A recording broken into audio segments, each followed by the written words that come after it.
So don't tell me I question your ethic. You're going to be found in contempt. I'm done, Ms. Toad. You took funds that would have been client funds and somehow took them into your possession to redistribute. Their actions appear intended to harm my family. This hearing explodes before it even begins. A judge threatens contempt, an attorney is accused of mishandling funds, and a landlord-tenant dispute spirals into allegations of ethical violations and financial misconduct. At the center of it all is a deeply unusual arrangement. Rent money allegedly diverted into an account controlled not by the tenants, but by their own attorney-turned-friend-turned-advisor. What started as a straightforward eviction for non-payment of rent is now tangled in questions about agency law, escrow obligations, and whether a lawyer crossed a professional boundary so severely that she may have to withdraw from representing her own clients. Judge Simpson is clearly frustrated, warning that if client funds were handled improperly, disciplinary action could follow instantly. And here's the twist. The attorney insists she wasn't acting as counsel when she handled the money. She was just a friend. But in court, labels don't matter nearly as much as actions. If you control someone's funds and make decisions on their behalf, the law may treat you as their agent whether you like it or not. So now the courtroom is facing a cascading dilemma. If the attorney becomes a necessary party to the dispute, she can't represent the tenants anymore, leaving them exposed in a high-stakes eviction battle involving thousands in rent and repairs. The question is no longer just, did the tenants withhold rent? It's, did their own advocate create legal jeopardy for them? And as this hearing unfolds, watch closely, because every answer meant to clarify the situation seems to deepen the judge's concern instead. Good afternoon, Your Honor. Steve Otherly on behalf of Plaintiff Fixing Housing, 401k plan. Good afternoon, Donna Tope on behalf of Erica and Aaron Ward. They are the tenants in this lease. All right. Where are we now, folks? So my understanding is after the long conversation that we had last Monday, that this hearing was held in anticipation of my action or interaction. And I would, if I filed a withdrawal, then the hearing wouldn't be held. And If you filed a with, I don't think I said that. well, you didn't say it, no.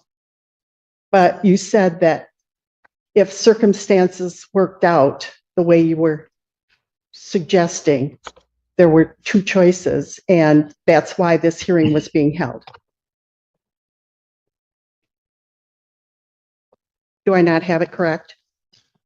I don't know what you have. Keep going. Okay. So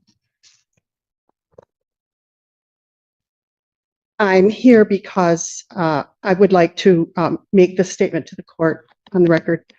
This case is a landlord-tenant case. I repeated that in our answer that was filed with this court. The lease is not a commercial lease. As plaintiffs and this mentioned several times, the lease is between an LLC landlord and a married couple, Erica and Aaron Ward. The lease specifically states the lease is for their use as an animal farm.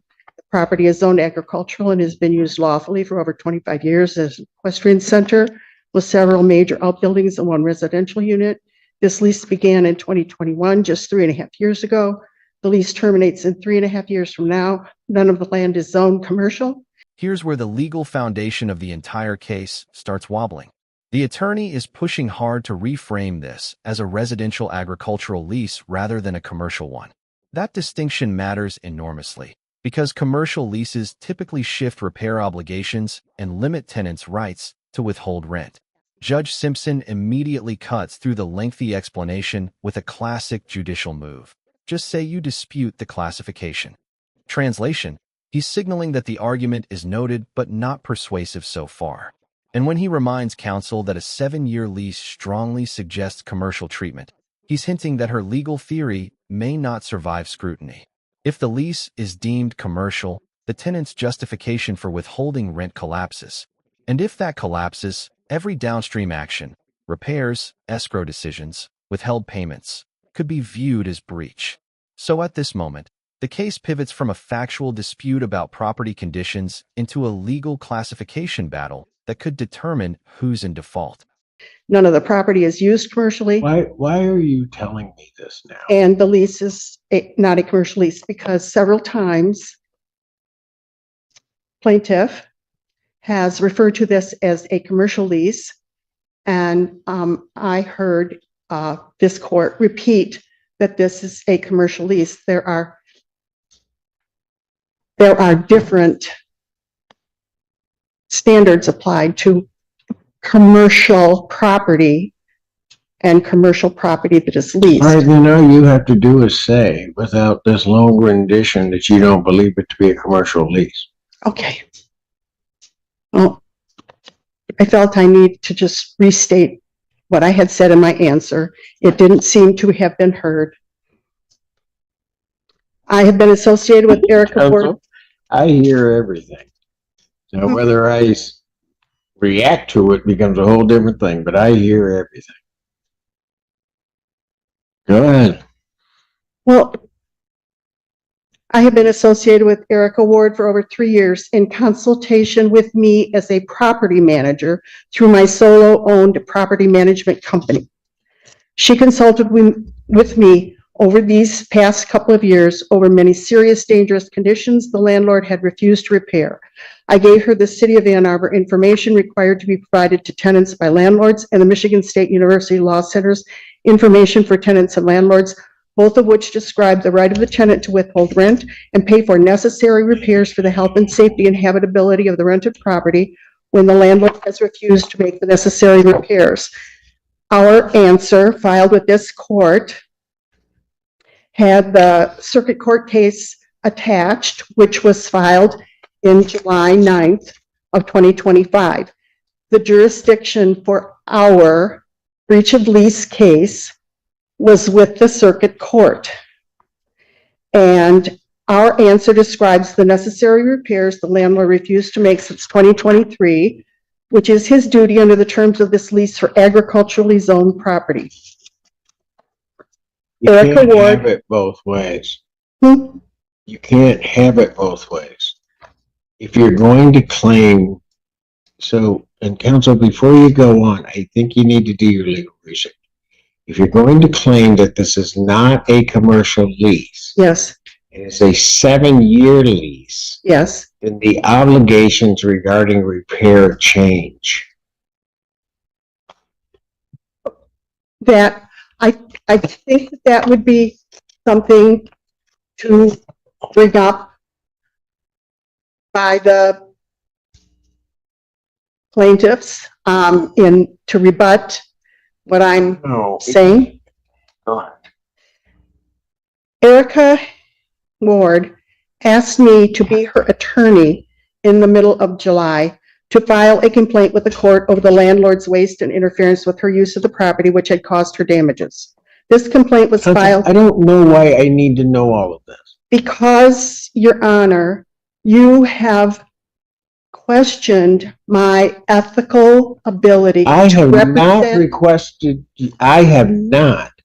What I have said is that if indeed you took funds that were the landlord's funds, the capacity that you're operating in is going to be a problem, counsel.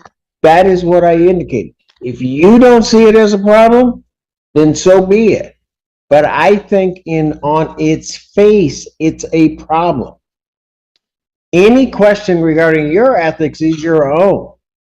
Because I'll tell you right now, if an attorney comes before me and I think that they have done something that I can show that they have done unethical. This is the moment the hearing detonates.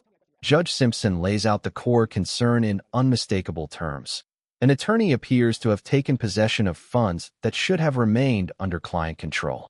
In legal ethics, that's radioactive territory. Notice what the judge actually says. He hasn't accused her yet, but he's warning that if the facts support it, he could report her to the Grievance Commission immediately. That's a career-level threat. And the attorney's response is revealing. She doesn't deny handling funds. she reframes her role, claiming she was acting as a property manager or consultant, not as legal counsel. But from the court's perspective, once you stand before the judge as the attorney of record, prior roles don't shield you. This exchange shows a classic courtroom tension, subjective intent versus objective appearance. She may believe she acted informally, but the judge is evaluating whether the situation looks like fiduciary control over client money. And in ethics law, appearance alone can trigger consequences. You will be reported to the Attorney Grievance Commission in a minute. So I did not do that. No, So you- don't tell me I question your ethics. I question the question. You know what? I don't need the dramatics. Any more dramatics, you're going to be found in contempt. I'm done, Ms. Tope. Yes. Yes. What I said to you and what I was indicating is that you took, as you stand before me, the wards are your clients. What I am then told is that you took funds that would have been client funds and somehow took them into your possession to redistribute. Your argument may be that you did it for other reasons. I would like to state the facts behind the assumptions that I took client funds. I did not.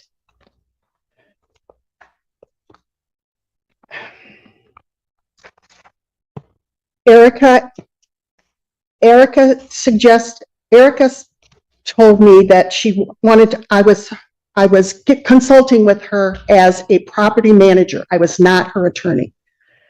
Then if that's your position, that's your position. From the court's perspective, it looks different, which is what I was pointing out. Yes, and you clear, and I'm And if trying, I want to make an accusation, Ms. Tope, I am not shy. I will clearly make that accusation, and I have not. you were very clear that it was not an order, it wasn't an opinion, it was words. But I tell you that words have consequences because we are on YouTube. So does one's actions, Ms. Tope. Yes, yes, Whether YouTube or not, it doesn't matter. This is a public record. yes. And all I am telling you is that the court saw concern. Yes, and I am here to address the concern so that it's on the record as well, so that, Ms. Tope, no. I have given my admonition at the last hearing. The wards may proceed in whatever fashion they wish. May proceed in whatever fashion you wish. If I thought you were doing something unethical, I would myself remove you from the case. I have not done that. No.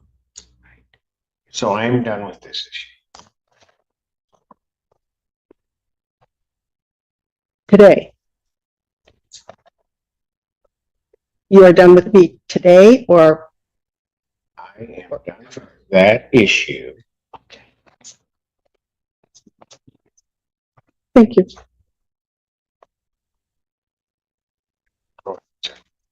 Your Honor, this is the first I'm hearing about a property management company that's holding rent payments. I don't know who the property management company is. I don't know what the bank account is. You ordered tenants to produce an accounting. They did that. It's a mess. And my client is the one who's being prejudiced by that. Actions do have consequences, and the consequences of their agent, or the actions by tenant's agent, have consequences. And they didn't have the right to withhold rent payments. That's what they did. These are grounds for default under the lease. The lease should be terminated, and they have to deal with the consequences. Now, if tenants, they may have their own recourse separate from this action, that's their decision.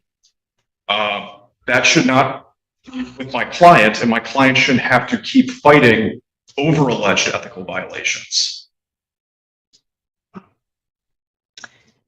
They did not have a management agent. She consulted with me about my opinion for over 3 years. I had no jurisdiction over the property. It was completely Erica and Aaron's tenancy, and I was not their attorney. So, Was I their property manager? So, Yes. it's those statements which give the court pause.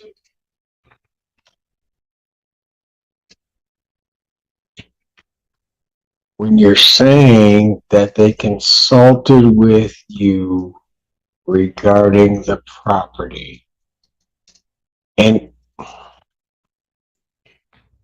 Not in my capacity. I was taking writing lessons and she was telling me what was going on, and I gave her some of my advice, but not in a professional or proprietary or contractual manner. that way. Okay. As a friend.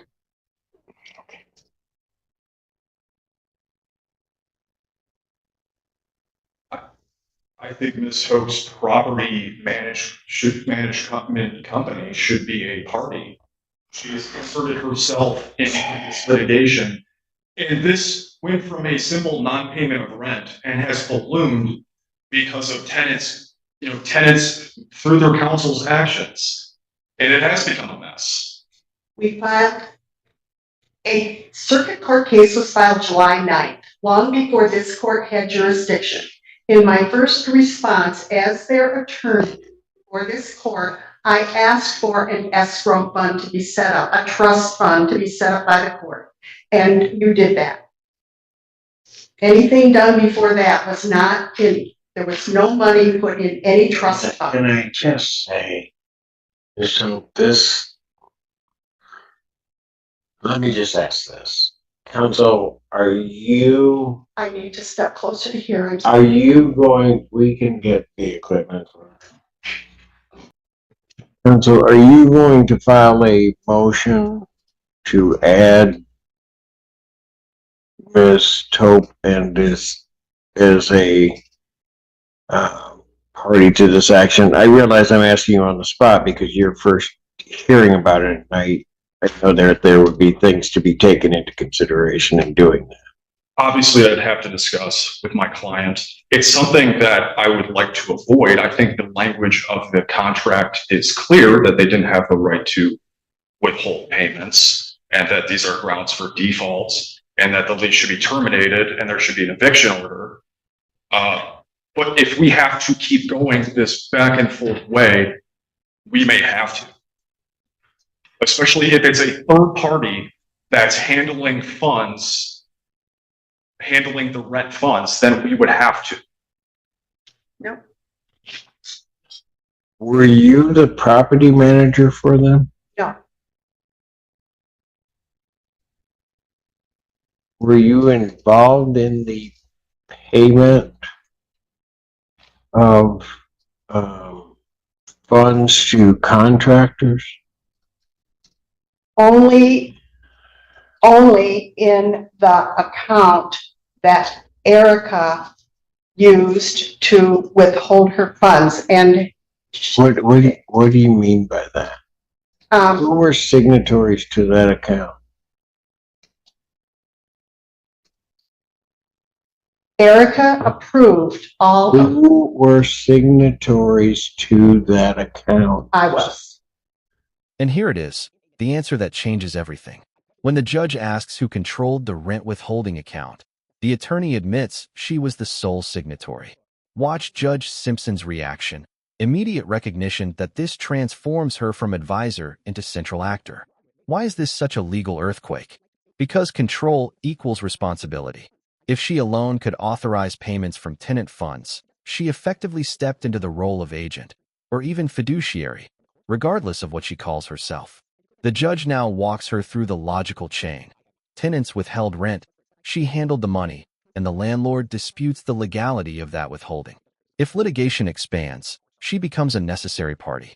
And once that happens, she cannot ethically represent the tenants in the same case. This is a procedural domino effect in real time. Financial control agency, status party, status mandatory withdrawal. There's our problem. But not my Okay, attorney. so, no. That's our problem. So, who else was a signatory to that account? No one else. Me and me alone. And Okay, Miss, the money was filed after we filed the circuit court case. no, it doesn't matter. And this court. Doesn't matter. It doesn't matter. It doesn't matter.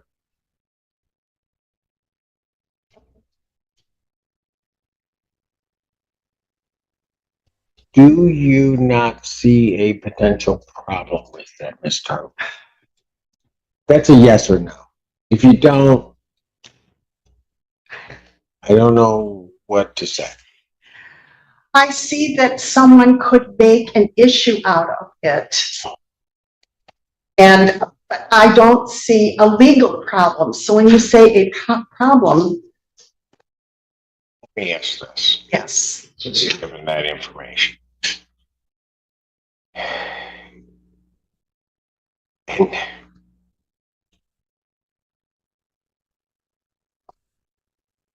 just think about this for a moment. Okay. Whether you believe it to be true or not. Okay. Plaintiff claims that the tenants cannot withhold rent in this fashion or make repairs and take that off of the rent. Okay?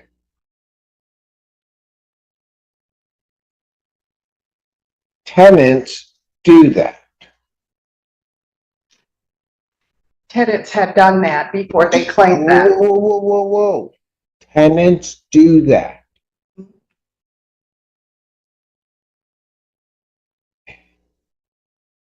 Tenants acknowledge they've done that.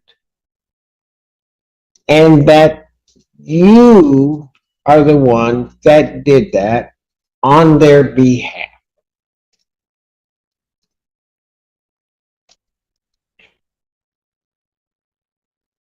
Why?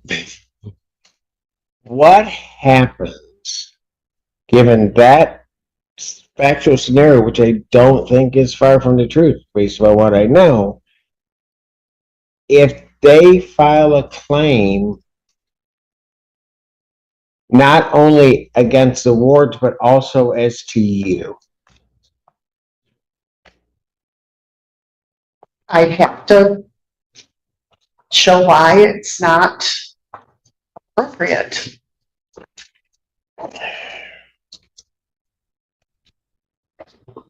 Mostly because they were notified that rent would be withheld before it was withheld, and they were notified the bank account. So if their claim is you can't do it, Well, I if guess, their claim is you can't do it, yes, and that the wards could not do it, but then you were the one that did it on their behalf, good, bad, or indifferent, you're the one that did it. Don't you really yourself become a necessary party to this action? And that's what I'm saying. If you're a necessary party, Ms. Tope, you can't be the attorney. okay. I hear what you're saying. Mr. and Mrs. Ward, do you understand what the court is indicating? I mean, whether you agree with it or not, it's not my issue. You understand what I'm getting at? Yes. And so that I'm clear, and what I was trying to be clear at the last hearing was I did not want a circumstance where, Ms. Tope, you're brought in as a party and then your clients are left without representation. It's just an issue of the fairness of all proceedings. It doesn't have to do with whether I like somebody or not, or what position I'm taking.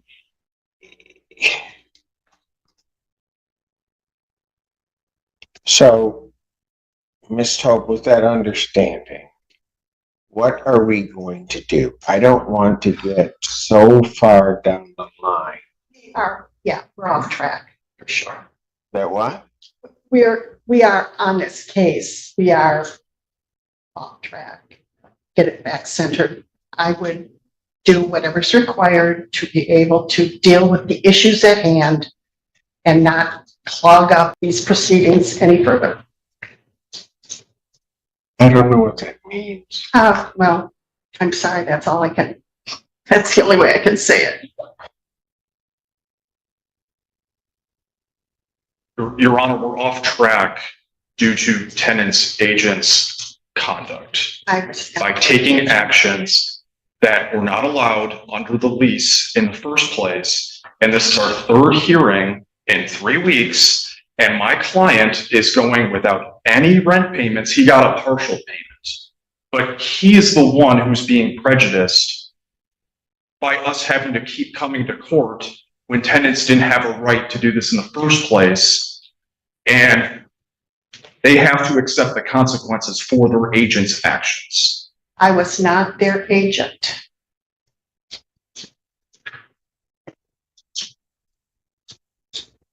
Okay.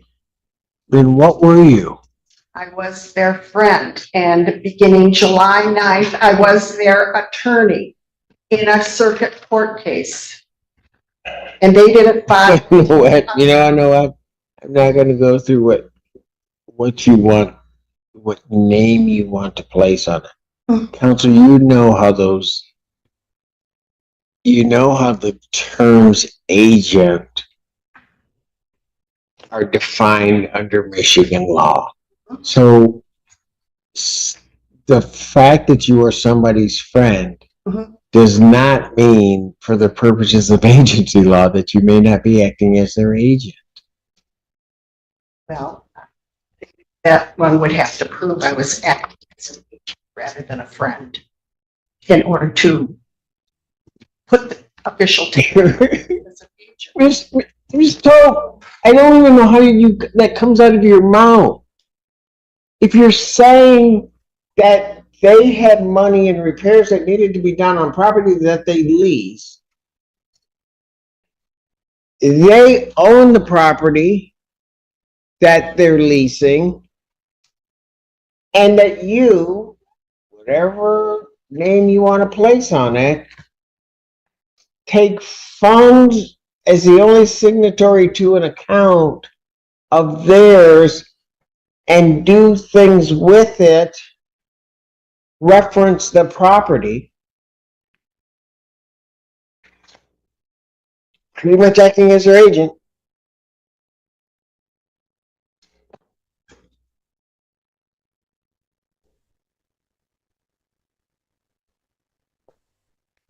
I will prepare withdrawal papers and have them sign it. We've talked about this. They're in agreement after this. Then what? Why don't we start there? Nothing. All right. So you're going to withdraw as counsel? Yes. All right. And then, folks, are you in the position right now that you have counsel, or how? No.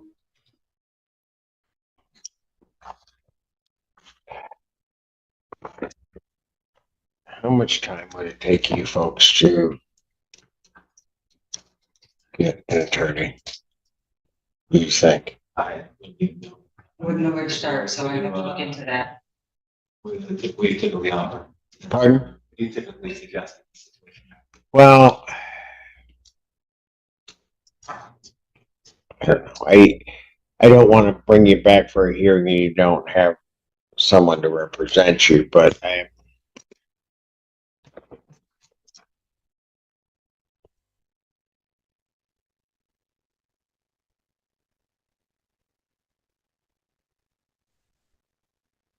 About to go into December, the escrow is gonna have to be paid, so while plaintiff's not getting it, it's gonna have to be paid to the court, and escrow was deposited with the court. If you don't know that, it did get deposited.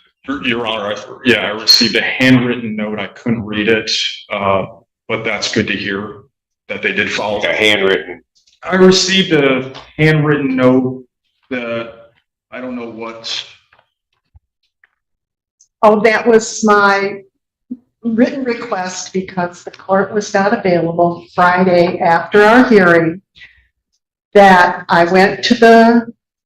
we went to the clerk to pay the escrow, and we were told that we had to get permission from the court. To pay it in certified funds as opposed to cash, yes. They paid it, okay. And I filed that with the court, and I gave you a copy so that you knew what I had done in order to try to get the amount paid.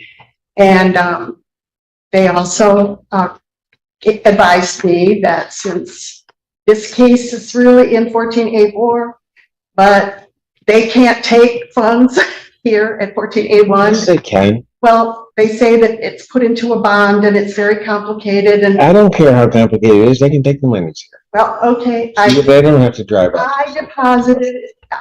It doesn't matter. I like Whatever. the drive. It was a nice drive. Okay. So the 4125 is, my point is that is in escrow. It has been paid. And that I have the expectation that the 5,500 will be paid within days of December 1st. All right. So I'm going to give the wards time to find counsel. So I'm going to adjourn this to December 19th. Allow them to get counsel and allow counsel to, once obtained, to get up to speed on everything that has transpired. Pardon? All right. So I'll adjourn this matter to December 19th, 2025 at 1 p.m. you said? Yes. 1 p.m. Your Honor, my client would like to say a few words. That's fine. Yes, go ahead. Thank you. Thank you. I don't really want much in regard to the substance of the case, but go ahead, sir. Thank you. Your Honor, so my background is I'm a family man with 6 children. This property is our family's entire retirement. I was adopted, worked my way through school, started a mortgage company in 2003 that's operated for 22 years without a single bad review. I've served on the board of the directors for the Arthritis Foundation and Entrepreneurs Organization. I work with the Congressional Medal of Honor Society. I spent over 10 years coaching and sponsoring at-risk youth for football and baseball, including future Maryland running back Nolan Ray. We have saved our entire life to be able to purchase this property. The tenants have been operating a business on it without paying rent. They've made false statements about me, potential future buyers. They've contacted my land contract seller to try and usurp me and purchase my debt. The land contract seller contacted me to alert me immediately and denied them.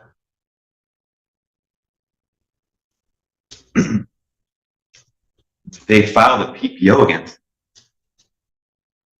And I haven't even been to my property for close to a year because of how hyper hostile the experiences have been. I won't even take my family there. The PPO was denied immediately.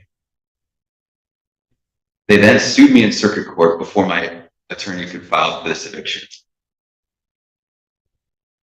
This is the 4th hearing over what began as a simple non-payment eviction.